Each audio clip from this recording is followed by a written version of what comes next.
It lays the predicate and the foundation for the development of a weather satellite that will permit man to determine the world's cloud layer and ultimately to control the weather, and he who controls the weather will control the world. Scorched Earth, a definition from militaryhistory.com. Scorched Earth is a military strategy where all of the assets that are used or can be used by the, quote, enemy are targeted, such as food sources. Scorched Earth, despite being a prohibited practice, is still commonly utilized by some militaries. Most countries have long since prohibited this practice, but the protocol only applies to those countries that have ratified it. Notable countries that have not ratified it and thus still allow themselves to practice the scorched earth policies are the United States, Israel, Iran, and Pakistan. Does this fact come as any surprise? Let's dive deeper. From Inside Climate News, extreme weather batters America's farm country. The effects on agriculture, the report states, of more frequent and intense, quote, natural disasters could overwhelm, the report states, lenders, destabilize the food supply, and disrupt the global economy. And from earlier this year, a report from Bloomberg.com, world's food supplies getting slammed by drought, floods, and frost. Question: is the radically escalating weather and climate chaos just, quote, random acts of nature? Or is there much that official sources and their corporate media lapdogs don't dare tell populations? On that note, this breaking headline from Brookings Institute: preparing the United States for security and governance in a geoengineering future. For the record, the term geoengineering is far too dignified. The phrase climate disruption operations is much more fitting. If you want to know more about what's coming on that front, stay tuned. And then there is this from CNN and other corporate media power structure puppets. Biden warns of winter of, quote, severe illness and death for unvaccinated due to Omicron. What do the global controllers have in store for us all? We'll soon enough find out. This is Dane Wigington, host of the commercial-free Global Alert News Hour, a weekly non-political report that addresses and connects the most dire and immediate threats we collectively face. This is installment number 332 of the Bad News broadcast, brought to you by Geoengineeringwatch.org, the largest and most visited website in the world on the subject of global climate engineering operations. To learn what you never wanted to know about ongoing climate intervention operations, view the groundbreaking new documentary film, The Dimming, available on the homepage of Geoengineeringwatch.org for free. Much to cover in this broadcast. Let's press on. So, about, quote, scorched earth as a military or controller strategy. Would the U.S. military historically engage in such practices? What do you think? And while pondering that, here's a few historical nuggets to consider, starting with this, quote, kill every buffalo you can. Every buffalo dead is an Indian gone, end quote. Those were the words of a U.S. Army colonel in 1867. 8 years later, General Phil Sheridan went as far as to commission medals to reward anyone who brought pelts from the dead bisons. Let them kill, skin, and sell until the buffalo is exterminated. It is the only way to bring a lasting peace and allow civilization to advance, stated General Sherman. It is estimated that bison populations went from 60 million to 500. And though buffalo numbers have now increased to a degree, it is a minute fraction of the original populations. On the same theme, there's this quote from Theodore Roosevelt: I don't go so far as to think that the only good Indians are the dead Indians. But, Roosevelt said, I believe 9 out of every 10 are, end quote. Roosevelt said this during a January 1886 speech in New York. And then there is that nagging question of whether or not the U.S. military gave smallpox-infected blankets to the Native Americans. All official sources are now denying it. So it must not be true, right? You decide. Has the mentality of those at the top of the power pyramids changed? Why would it? And now they, the controllers, are acutely aware of the fact that the planet's failing life support systems can no longer support the weight of the human race. If we consider the psychological profile of those that wield hegemonic power over populations, what must we consider that they are capable of carrying out now? When there's not enough to go around, the law of the jungle takes over. Welcome to the jungle. Let's cover some breaking reports.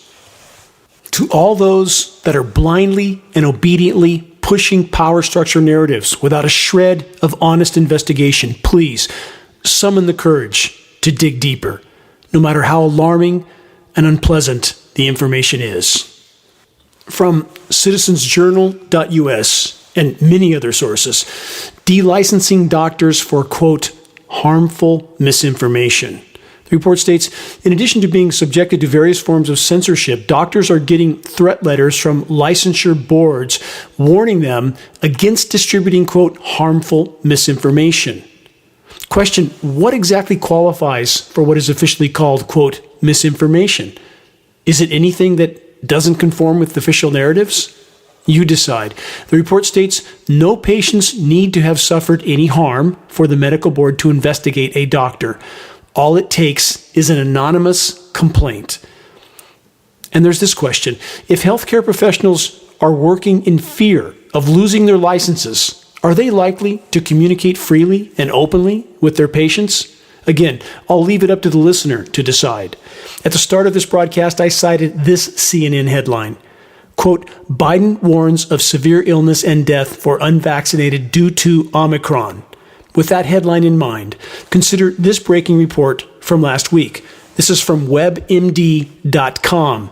Cornell University reports 930 COVID cases, including Omicron variant. From the report, Cornell University reported 930 new coronavirus cases among students and staff. That's December 7th through the 13th. The report then states, quote, a very high percentage of the cases were identified as the Omicron variant in fully vaccinated people. They then state in this report, again from WebMD.com, virtually every case of the Omicron variant to date has been found in fully vaccinated students, a portion of whom have also received a booster shot. That's a statement from Joel Molina, the vice president for university relations, again at Cornell University. And he made this statement to CNN. For the record, Cornell has a mandatory vaccination policy for all students. Question, how's that working out so far? You decide. From the New York Times and many other sources, big hospital chains drop vaccine mandates for healthcare workers. The report states major hospitals and healthcare systems have decided to drop the vaccine mandates to ease labor shortages. Here's a question. I wonder why so many healthcare professionals are so unwilling to roll up their sleeve and do what they're told. You decide. While pondering that, here's a few big pharma fun facts to consider. Pfizer drug breach ends in biggest U.S. crime fine ever. That's from the UK Guardian. And this, GlaxoSmithKline's $3 billion settlement included the largest civil false claims act settlement on record, and Pfizer's $2.3 billion settlement, including a record-breaking $1.3 billion criminal fine. These reports are the tip of the proverbial iceberg. So, question, why are so many still so willing to so blindly trust Big Pharma and their power structure partners? Moving on. It is essential to always keep in mind the fact that no matter what challenges we face from a societal standpoint, when the planet can no longer support the web of life, it's game over. Switching gears to the bottom line factor that is fueling the exponential increase of insanity, biosphere collapse.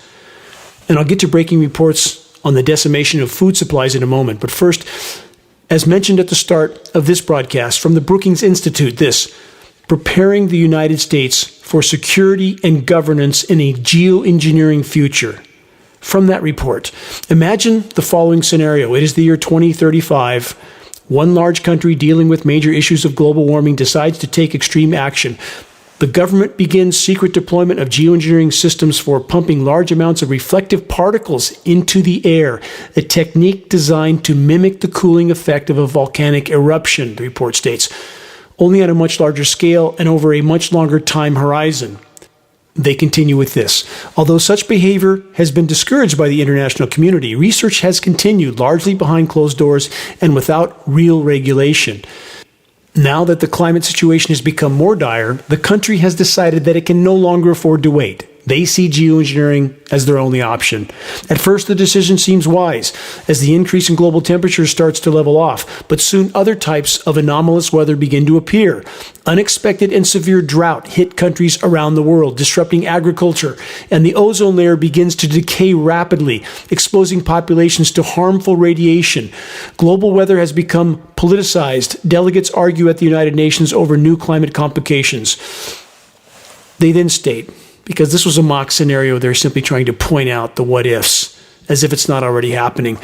They then state a scenario such as the one above remains unfortunately possible given the current state of global geoengineering policy, as the increasingly severe effects of global warming generate greater interest in geoengineering technologies. The United States must prepare itself for the risks and uncertainties that come along with their potential development. Think about all of this I just read, a supposed mock scenario, much like the mock CV-19 scenarios that we had right before the event actually happened. But in this case, that's Event 201, by the way. If you don't know what that is, Bill Gates staged Event 201, a mock global COVID-19 pandemic scenario that was conducted immediately before the scenario actually occurred.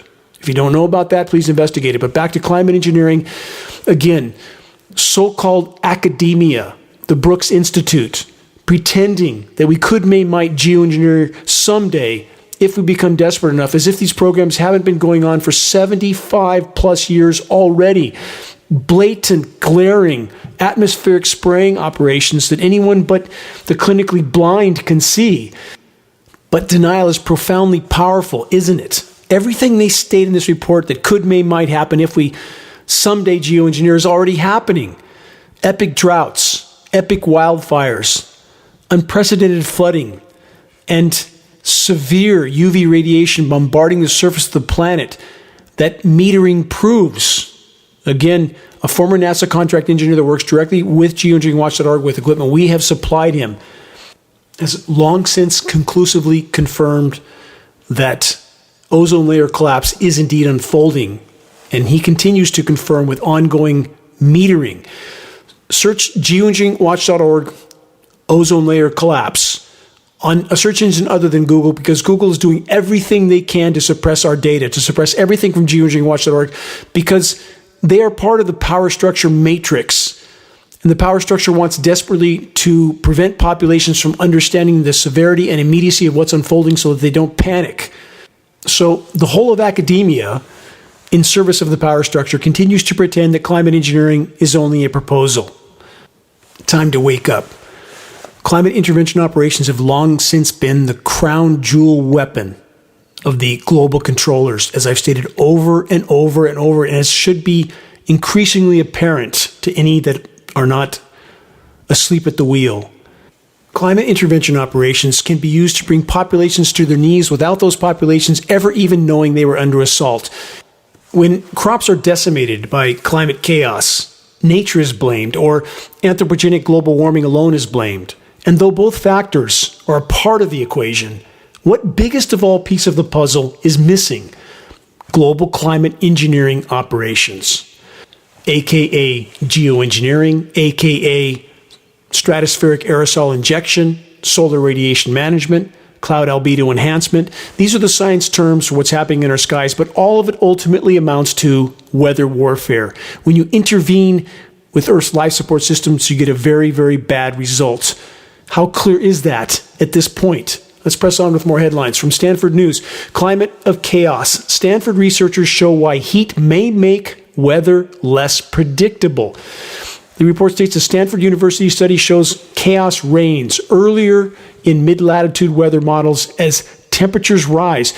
The result, they say, climate change could be shifting the limits of weather predictability and pushing reliable 10-day forecasts out of reach. Again, the weather so-called forecasters are reading scripts. That's a given. We know Raytheon, private defense contractor Raytheon, up to their neck in climate engineering patents and operations, does all the weather modeling for the National Weather Service and NOAA. I've been over this again and again, and they passed the scheduled weather down all the way through the chain. And what do we see with the long-term forecasts? They are all over the board, depending on who has the script and who doesn't, i.e. the most updated script. And in regard to heat waves, what is essential to consider in this equation? Again, there's no legitimate discussion about the climate from any perspective without first and foremost addressing the climate engineering issue, which includes the massively powerful radio frequency microwave transmissions. So in regard to the heat domes, like the heat dome that pushed British Columbia up to 121 degrees last summer,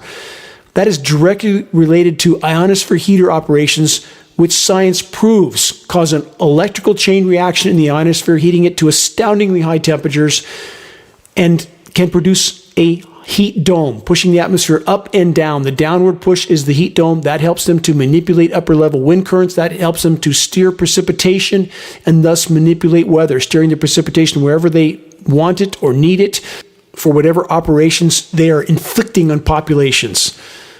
Next headline from phys.org. Concurrent heat waves are 7 times more frequent than the 1980s. From this report, multiple large heat waves the size of Mongolia occurred at the same time, nearly every day during the warm seasons of the 2010s across the Northern Hemisphere. According to a study led by Washington State University researchers, the concurrent heat wave events also grew hotter and larger. Their intensity rose and their geographic extent increased. Heat waves can cause disasters from crop failures to wildfires. Concurrent heat waves can multiply those threats. Again, none of these discussions are valid. Not from Stanford, not from Washington State University. The omission of the climate engineering elephant in the equation makes these discussions invalid. You cannot have less rain and more overall drought on a rapidly warming planet. The laws of physics makes this clear. I've been over this again and again. Atmosphere holds 7% more moisture for every degree C of warming. It must rain more overall on a warming planet. Unless there's a factor we're not being told about, that factor is climate engineering. And all of these warnings from all of these institutions are woefully inadequate because they don't address the single biggest part of the puzzle. Not the only part, but the single biggest part, climate intervention operations. Moving on. Yet more December tornadoes from CNN and other sources. Intense storm spawns tornadoes, including first ever observed in Minnesota during December. The report states, in Minnesota, the National Weather Service office in the Twin Cities said there was a tornado observed. This is the first tornado ever reported in the state during the month of December, according to NOAA, National Oceanic and Atmospheric Administration.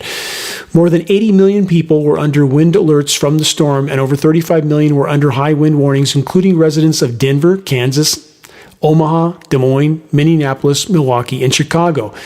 The report then states at least 9 wildfires are burning in northwest and western Oklahoma, according to the Oklahoma Emergency Management Public Information Office. In Texas, several hundred people have been told to evacuate or be prepared to evacuate due to wildfires. Again, all of this occurring at once. Total climate chaos. How's the climate chaos on the other side of the world? Fires first, then floods, climate extremes, batter Australia. That's the headline. Many of the same areas that suffered through the horrific bushfires in 2019 and 2020 are now dealing with prodigious rainfall that could leave some people stranded for weeks. The Black Summer bushfires of 2019 and 2020 were the worst in Australia's recorded history. Even in areas that did not burst into flames, the heat waves and lack of rainfall that preceded the bushfires killed as much as 60% of the trees in many regions. This year, many of the same areas that suffered through those epic blazes endured the wettest, coldest November since at least 1900. And they always try to state a former time frame as if it happened at some previous era to make people think, well, it must not be that bad if it happened before. Not true. This is the worst ever, and the records reflect that. Ecological collapse is unfolding and accelerating all over the world. No habitat, no humans. Climate intervention operations are core to the equation. Moving on from Newsweek.com.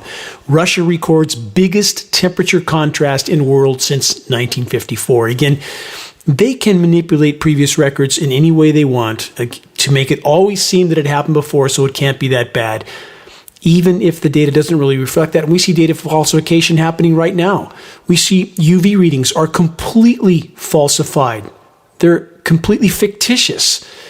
Same with official high temperatures, radically underreported, constantly, continuously. It's far warmer on the planet already than we're being told. So whenever you see a headline like that, which I just read, a radical temperature variance in Russia, which I'll get to in a moment, but they claim it happened before, look at that very skeptically.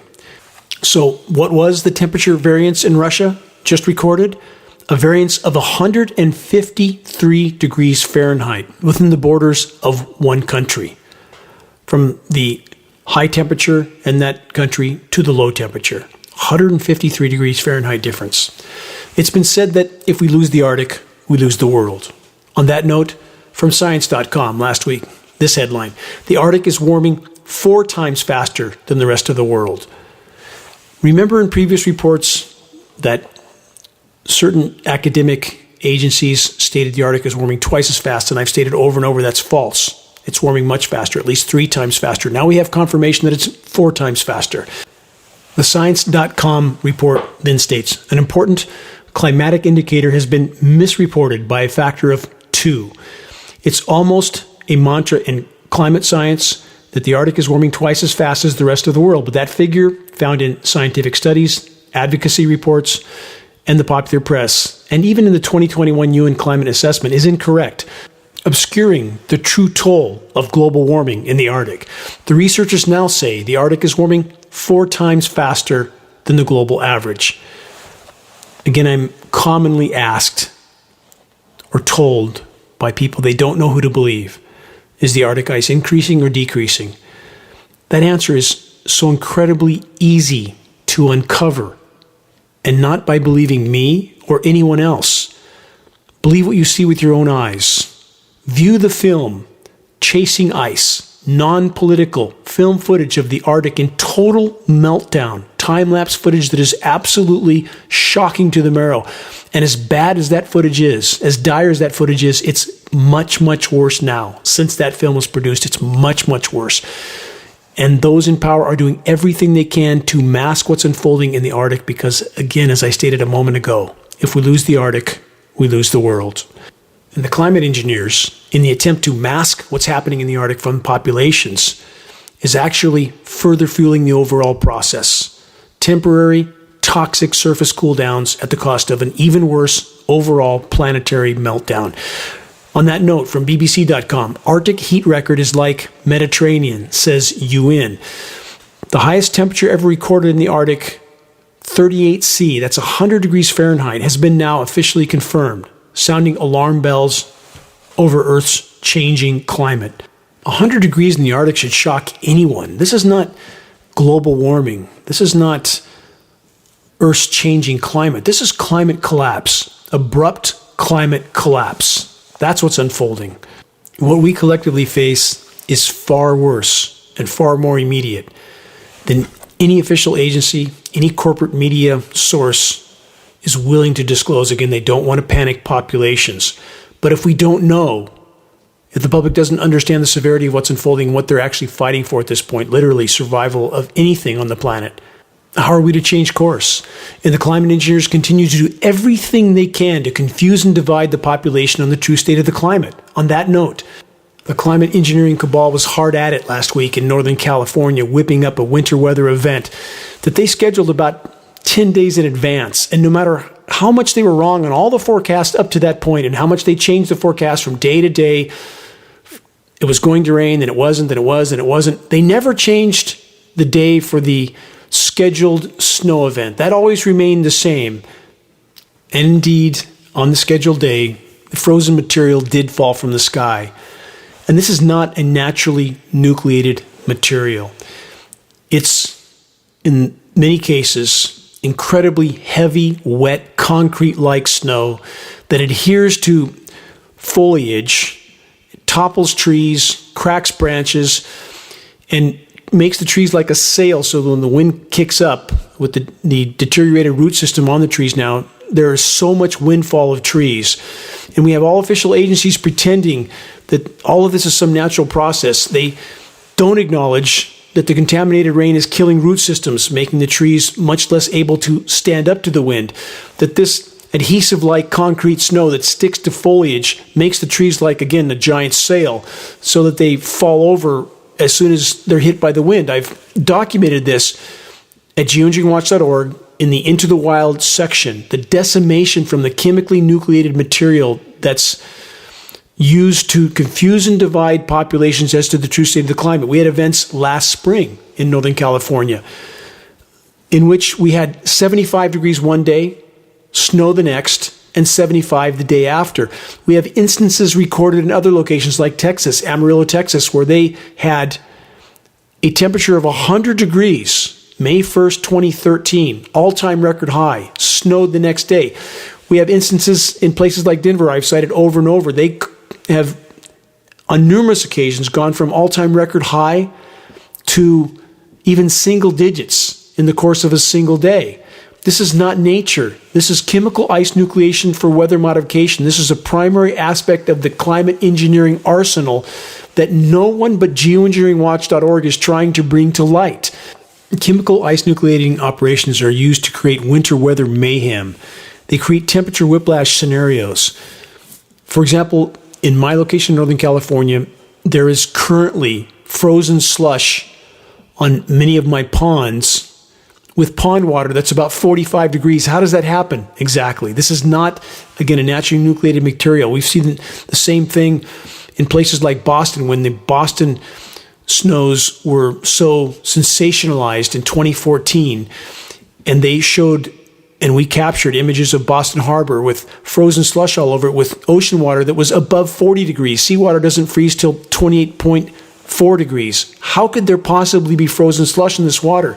Again, not a naturally nucleated material.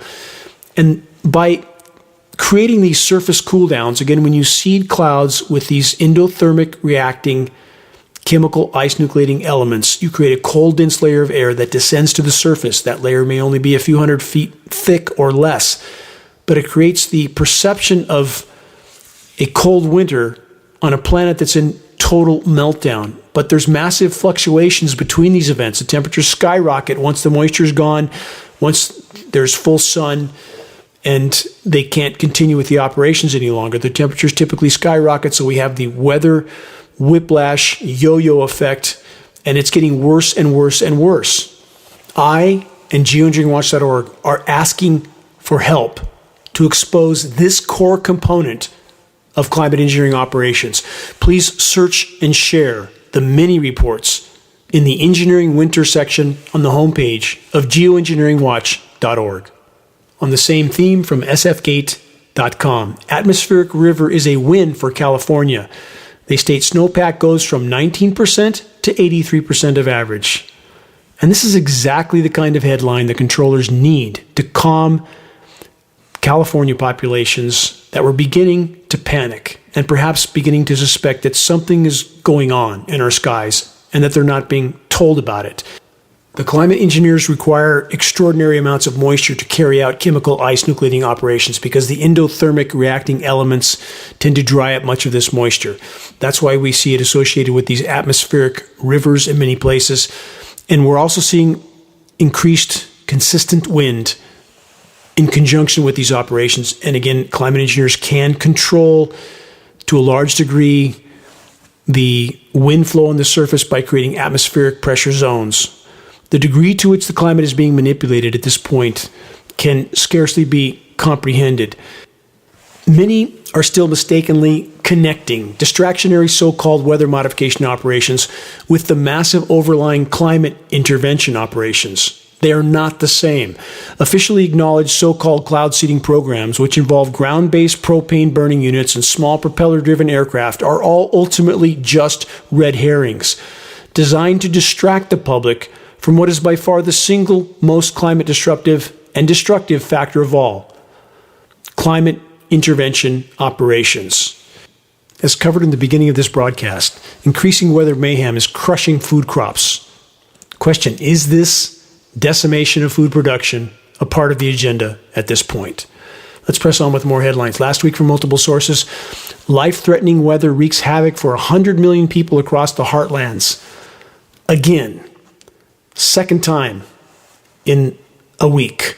At least 300,000 are without power after dust storm barrels through Kansas. 107-mile-per-hour wind topples trailers in Colorado, and tornadoes touch the ground in 6 other states. Again, it came amid some record-high temperatures just days after, as stated, dozens of powerful tornadoes swept through the area, flattening homes and businesses.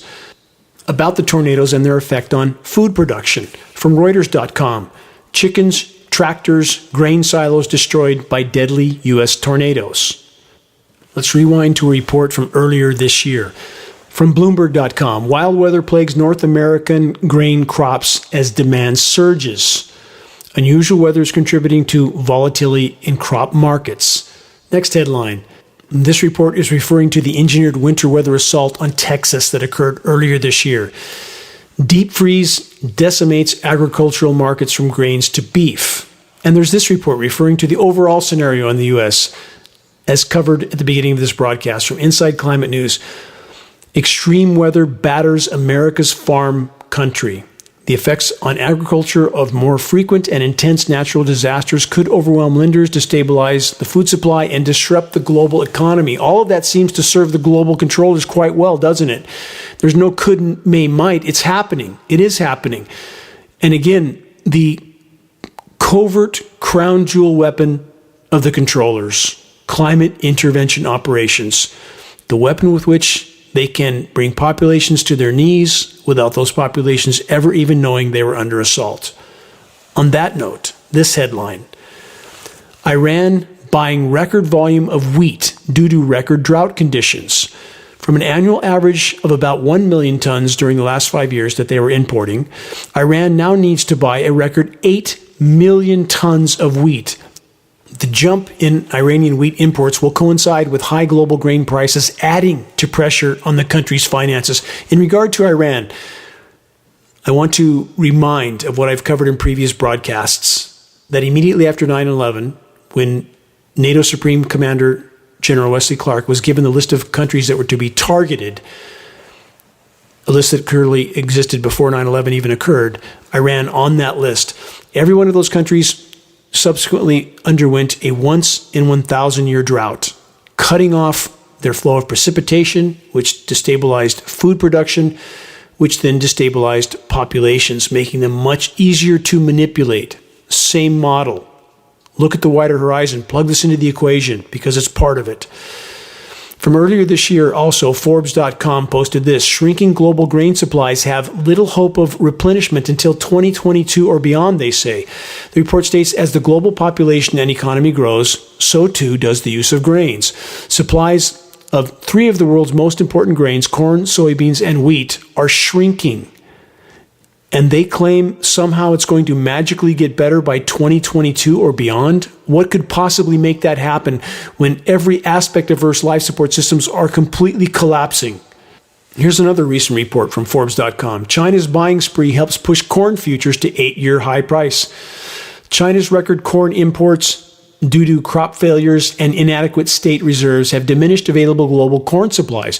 The result has been a dramatic reduction in the USDA estimate of corn supplies here in the U.S. because they're selling it to China. Both the U.S., China, and countless other countries are very soon going to have empty shelves, and that's when the party is really going to get started. On that note of good cheer, from NASA.gov, in November of this year, 1 month ago, from so-called NASA's Earth Science News team. Global climate change impact on crops expected within 10 years, NASA study finds. As we should expect from the U.S. government disinformation source called NASA, their completely baseless estimation of crop yield impact being 10 years out flies in the face of dire climate-related crop failure realities that are radically worsening all over the globe. But the controllers know that a large percentage of the first world populations have long since become so clueless and complacent, so utterly and totally disconnected from reality, and even more so from nature, that if they think trouble is 10 years out on the horizon, they couldn't care less. Costco still has frozen turkeys, Wally World is stocked up with cheap Chinese toys, and they can still pick up a Big Mac or a Whopper on the way home from their Christmas shopping spree. Modern, industrialized, militarized societies as a whole have long since abandoned any sense of responsibility toward the future, or lack of it, a future which completely depends on what we collectively do today, or don't do. Moral bankruptcy is an epidemic no one wants to talk about. Indigenous cultures understood that they were a part of a web of life, a web on which their lives completely and totally depended. How many know what the seventh generation principle is? Native Americans, specifically the Iroquois, practiced a philosophy that the decisions we make today should result in a sustainable world 7 generations into the future.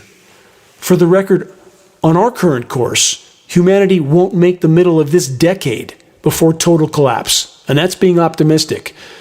And to all the sources and individuals that are still trying to convince themselves that with all the extra CO2 in the atmosphere, we'll have loads of food crops to consume, think again, and please do some objective research. Atmospheric chemistry is radically changing. Climate intervention operations are a core component of that chemistry change. And worse, highly toxic contamination. Precipitation all over the world is now laced with highly toxic heavy metals, polymers, and surfactants. Many of these elements do horrific damage to soil microbial life and root systems, causing a shutdown of nutrient uptake. Further, excess CO2 does the same.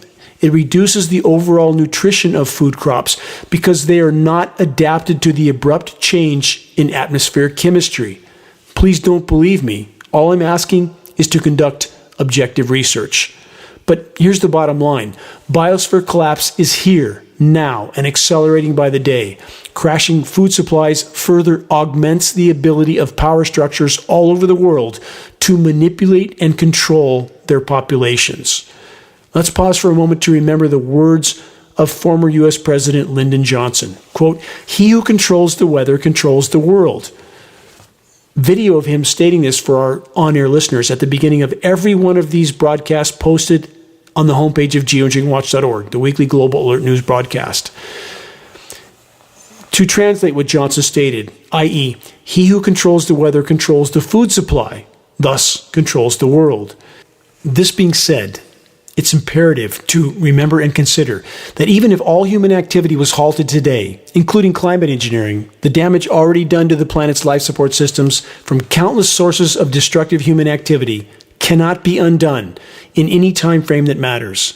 What we're fighting for now is to salvage any remaining part of the planet's life support systems so that a few might make it through what's coming. To give a time frame comparison of previous planetary mass extinctions, the PETM event, Paleocene-Eocene thermal maximum, 55 million years ago, had a post-event equilibrium period of 10 to 20 million years. What we face now is occurring hundreds of times faster than the PETM mass extinction, thus is far worse a scenario. This puts all of us in a very dark corner, to say the least. And even now, at this late hour, how many are blindly caught up in soon-to-be meaningless distractions like the next round of elections or the price of gas? Such is life in the planetary asylum. None of those things will matter very soon. Wait and see. From multiple science sources, this: one of the strongest ocean currents is speeding up, concerning scientists. The report states decades of data have revealed that the Antarctic Circumpolar Current, the ACC, the only ocean current that encircles the entire globe, has started flowing faster. The ACC wraps around Antarctica and is a barrier between the tepid subtropical waters north of it and the cool waters to the south, helping keep temperatures low near the frozen continent. Global impacts are also possible. This region continues to warm abnormally fast since all the ocean currents act as a conveyor belt that circulates heat, nutrients, and carbon around the planet. The ramifications from these earth changes are grave indeed.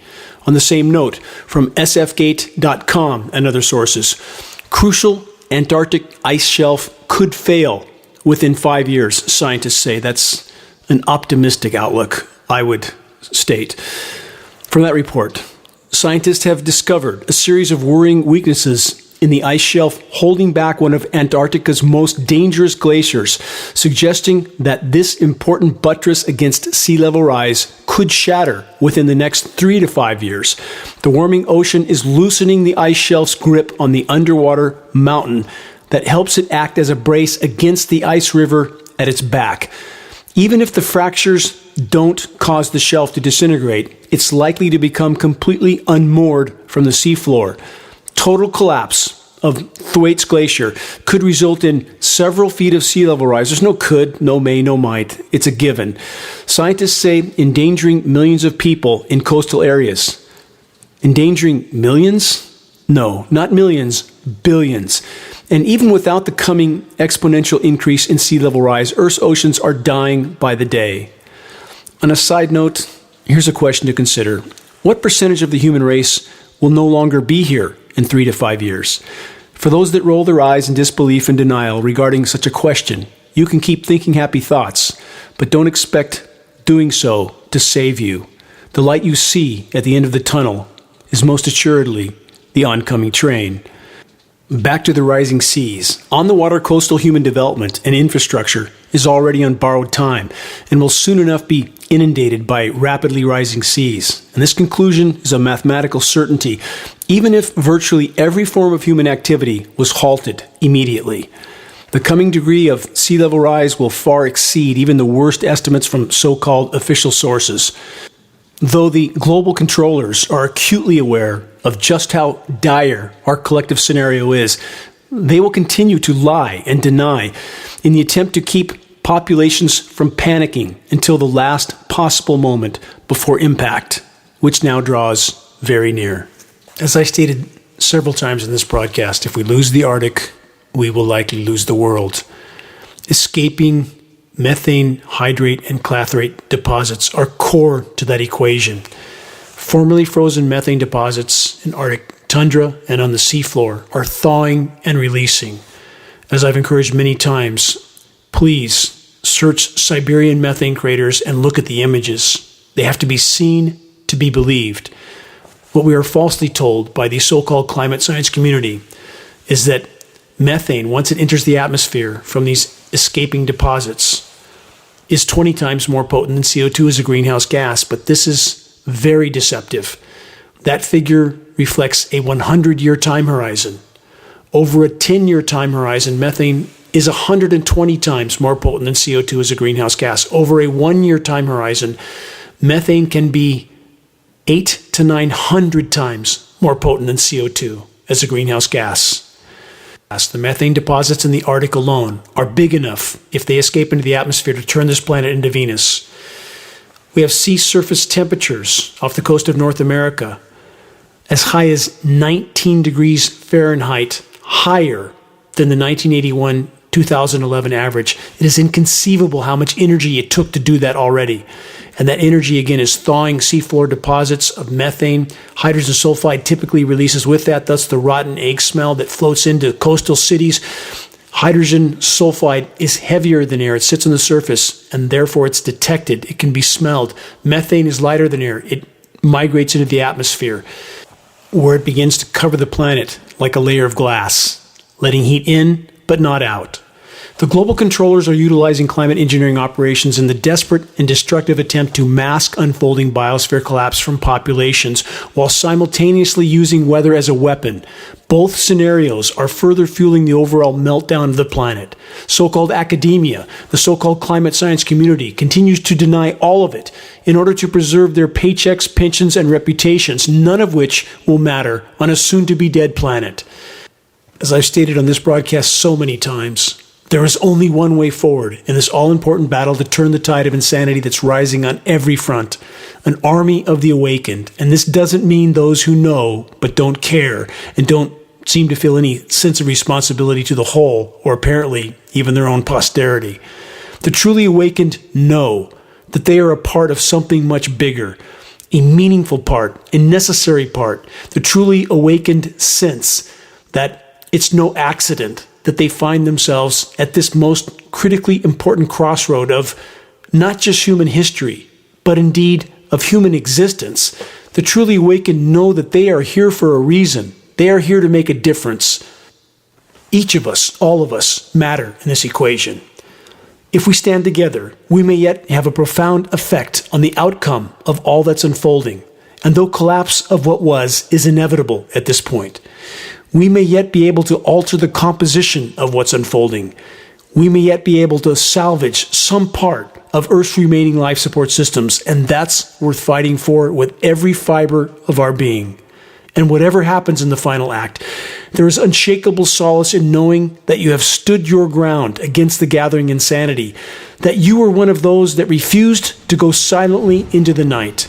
We are still standing, and no matter how daunting the challenges we face, we are still in this fight. We are not yet beaten.